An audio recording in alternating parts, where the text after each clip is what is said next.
নমস্কার বন্ধুরা, welcome to SB spot zone. এই ভিডিওতে আমরা কথা বলবো মূলত ইস্টবেঙ্গল এফসিকে নিয়ে।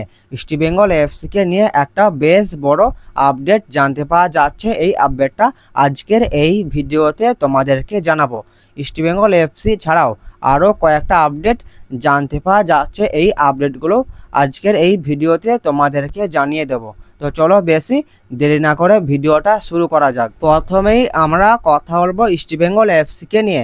ইস্টবেঙ্গল এফসিকে নিয়ে তোমাদেরকে যে আপডেটটা জানাবো সেটা হলো যে ফিলিস্তিনি দেশের ডিফেন্সিভ মিডফিল্ড পজিশনে খেলা প্লেয়ার মোহাম্মদ রশিদ। তো এই প্লেয়ারটির সঙ্গে বেশ অনেক দূর কথাবার্তা এগিয়ে গেছে ইস্টবেঙ্গল এফসি ম্যানেজমেন্টের। তো এই প্লেয়ারটিকে নিয়ে এইরকমই একটা আপডেট জানতে পাওয়া যাচ্ছে। তো আমরা যদি এই মোহাম্মদ রশিদকে নিয়ে কথা বলি, প্লেয়ারটির বয়স হচ্ছে 29 বছর। প্লেয়ারটি ফিলিস্তিনি দেশের প্লেয়ার।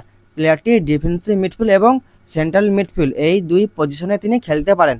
প্লেয়ারটির মার্কেট ভ্যালু হলো 2.8 করোড়। এই মোহাম্মদ রশিদ তিনি বর্তমানে লিগা ওয়ানের ক্লাব পার্সেভিয়াতে তিনি খেলেন এবং সেই ক্লাবের হয়ে তিনি বেশ ভালোই পারফরমেন্স তিনি করেছেন এবং তিনি বেশ ভালোই ফর্মে আছেন। যেটা জানতে পাওয়া যাচ্ছে সেটা হলো যে ইস্টবেঙ্গল এফসির প্লেয়ার সাউল ক্রেসপো। তো সাউল ক্রেসপোর বদলি ইস্টবেঙ্গল এফসি ম্যানেজমেন্ট এই প্লেয়ারটিকে তাদের দলে সাইন করাতে চাইছে। তো এই প্লেয়ারটিকে ইস্টবেঙ্গল এফসি লাস্ট মরশুমে তাদের দলে সাইন করাতে চেয়েছিল, কিন্তু শেষমেশ হেক্টর ইউএস থেকে অ্যাভেলেবেল পেয়ে যাওয়ার জন্য এই প্লেয়ারটিকে সাইন করানো সম্ভব হয়নি। তো আবারও এই প্লেয়ারটিকে সাইন করানোর জন্য তার সঙ্গে কথাবার্তা শুরু করেছে এবং কথাবার্তা বেশ অনেক দূর এগিয়ে রয়েছে। এইরকমই আপডেট এই ইস্টবেঙ্গল এফসিকে নিয়ে জানতে পাওয়া যাচ্ছে।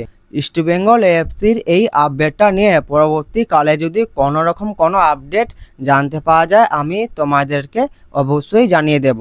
পরবর্তী যে আপডেটটা তোমাদেরকে জানাবো সেটা হলো যে আই লিগের ক্লাব চার্চিল ব্রাদার্স এফসি এই ক্লাবের রাইট ব্যাকে খেলা প্লেয়ার ল্যাম গোলেন। তো এই প্লেয়ারটিকে নিয়ে গতকাল তোমাদেরকে যে আপডেটটা জানিয়েছিলাম সেটা হলো যে এই প্লেয়ারটিকে সাইন করানোর জন্য আইএসএল এর club Hyderabad FC, Odisha FC, Kerala blaster FC এবং ইস্টবেঙ্গল এফসি এই চারটি ক্লাব এই প্লেয়ারটির সঙ্গে কথাবার্তা চালাচ্ছে।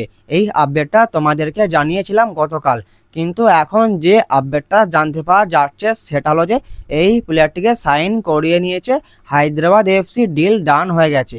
তো চার্চিল ব্রাদার্স এফসির রাইট ব্যাকে খেলা প্লেয়ার ল্যাম গোলেন এই প্লেয়ারটি আইএসএলে হায়দ্রাবাদ এফসিতে আসতে চলেছে।